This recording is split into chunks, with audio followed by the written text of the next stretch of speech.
Hey guys, Lee here, and in this quick video I'm going to show you how to remove device management from your iPhone. If you've got device management on your phone, it's pretty easy to remove it, so let's jump right into it. The first thing we need to do is open up our iPhone settings. With the iPhone settings up, let's scroll down until you see the general option.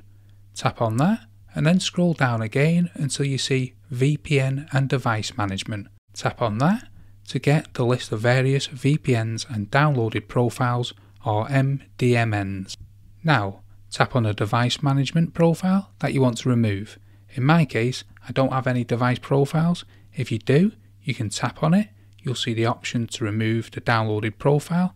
Just tap remove and it will be completely removed from your iPhone.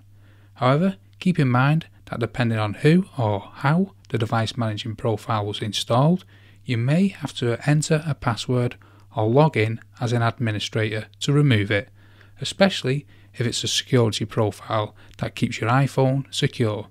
And that's it. I hope this video helps you out. Let us know in the comment section below if you have any questions, and make sure to subscribe for more helpful tech videos.